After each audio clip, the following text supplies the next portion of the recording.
Hi students, this is Funny. Welcome back to my channel. JEE Main 2024 first session జనవరి session సంబంధించిన percentage అయితే వచ్చేసింది. అందరూ చూసుకొని ఉంటారు. అయితే ఆ పర్సెంటేజ్ కొంతమందికి నచ్చుండొచ్చు, నచ్చకపోయి ఉండొచ్చు, బాధపడుతూ ఉండొచ్చు, ఆనందపడుతూ ఉండొచ్చు, రకరకాలుగా ఉంటాయి. అయితే ఆ పర్సెంటేజ్కి సంబంధించి ఎంత ర్యాంకు రావచ్చు, అది మనం ఎలా క్యాలిక్యులేట్ చేసుకుంటాం అనేది మీకు డీటెయిల్గా అయితే ఎక్స్ప్లెయిన్ చేస్తాను ఈ వీడియోని. లాస్ట్ వరకు చూడండి, మీ ఫ్రెండ్స్ కూడా వీళ్ళతో షేర్ చేయండి, మీ ర్యాంక్ తెలుసుకోండి. ఇది కేవలం సిఆర్ఎల్ అంటే ఓపెన్ కేటగిరీ ర్యాంక్ మాత్రమే.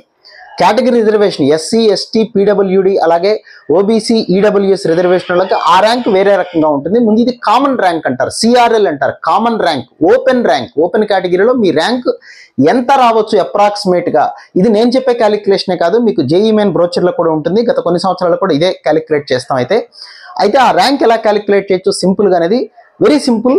ఫస్ట్ మీరు చేయాల్సింది ఏంటంటే 100 మైనస్ మీకు వచ్చిన పర్సంటేజ్ చేయండి. 100లోంచి మీకు వచ్చిన పర్సంటేజ్ సబ్ట్రాక్ట్ చేసుకోండి. సబ్ట్రాక్ట్ చేస్తే సపోజ్ ఈ వాల్యూ వచ్చింది, నేను 100 మైనస్ 99.1234567 అని రాశాను. మీకు వచ్చిన పర్సంటేజ్ 99 తర్వాత 7 డిజిట్స్ ఉంటే చెక్ చేసుకోండి.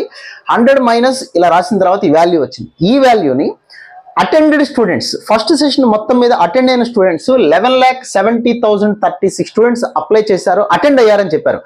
అప్లై చేసిన వాళ్ళు ఎక్కువ మంది ఉన్నారు, ఆబ్సెంట్తో అయిపోయిన వాళ్ళు కొంతమంది తీసేస్తే మిగిలిన వాళ్ళు అటెండ్ అయిన వాళ్ళు 11,70,000 మెంబర్స్ అప్లై అయ్యారు. బై 100 చేస్తే 11,700.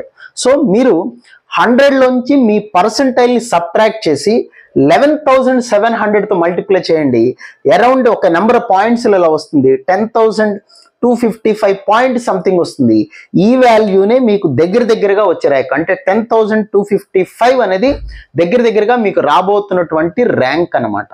అంటే ఇది ఎగ్జాక్ట్గా అదే వస్తుందంటే ఒక 200-300 అటు ఇటుగా ఉండొచ్చు తప్ప దాదాపు ర్యాంక్ అయితే అలాగే ఉంటుంది. అయితే ఇది కేవలం సిఆర్ఎల్ మాత్రమే. సెకండ్ సెషన్ ఇంకా ఉంది కాబట్టి అప్పుడు వచ్చే పర్సంటేజ్ చెప్పలేం. కేవలం ఇప్పుడున్నటువంటి సినారియో ప్రకారం మాత్రమే, ఫస్ట్ సెషన్లో రాసిన స్టూడెంట్స్ ప్రకారమే ఈ ర్యాంక్ క్యాలిక్యులేట్ చేయటం.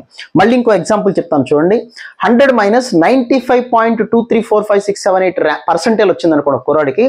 100లోంచి ఈ పర్సంటేజ్ సబ్ట్రాక్ట్ చేయండి, దాన్ని 11,700తో మల్టిప్లై చేయాలి. ఎందుకంటే అటెండ్ అయిన స్టూడెంట్స్ని బై 100 చేస్తే ఇలా వస్తుంది, అంటే 4.7654322 ఇంటూ 11,700 అంటే 55,745 సంథింగ్ వచ్చింది.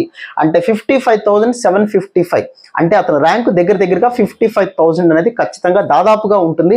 ఇది క్యాలిక్యులేషన్ కనుక్కోవటం. మీకు 1,00,000-2,00,000 ర్యాంక్ వచ్చినా చాలా మంది కంగారు పడిపోతుంటారు. మన రిజర్వేషన్ కేటగిరీ ఉన్నవాళ్ళు దయచేసి అలాంటి కంగారు పడద్దు. మీకు 2,00,000 ర్యాంక్ వచ్చినా 10,000, 11,000 లోపు కూడా ర్యాంక్ రావచ్చు. అది మీ కేటగిరీ రిజర్వేషన్ బట్టి బేస్ అయి ఉంటుంది.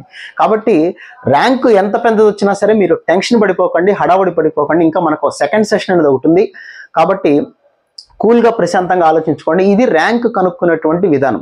ఈ ర్యాంక్ కనుక్కునే విధానం ప్రకారం మీ ర్యాంక్ అప్రాక్సిమేట్గా ఎంత ఉందని చెప్పడం మాత్రమే, ఇది ఎవరిని ఇబ్బంది పెట్టడానికి కాదు, ఇది ర్యాంక్ కనుక్కునే ప్రొసీజర్.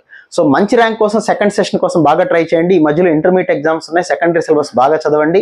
బాగా చదివి ఏప్రిల్ సెషన్కి ఎక్సలెంట్గా ప్రిపేర్ అయ్యి ఇంకా బెటర్ ర్యాంక్ తెచ్చుకోవడానికి ట్రై చేయండి. మీకు ఏప్రిల్ సెషన్కి ఏమైనా మ్యాథమెటిక్స్ క్రాష్ కోర్స్ సంబంధించి కావాలి అనుకుంటే లింక్ అయితే కింద డిస్క్రిప్షన్లో ఇచ్చాను. దాని ద్వారా మీరు Phani sir maths classes app నుంచి క్రాష్ కోర్స్ కూడా మ్యాథమెటిక్స్ సంబంధించి తీసుకొని ఇంకా మంచి స్కోర్ రావడానికి అయితే ట్రై చేయండి. So wish all good luck guys. ఇంకొక మళ్ళీ వీడియోలో మళ్ళీ కలుద్దాం. Thank you.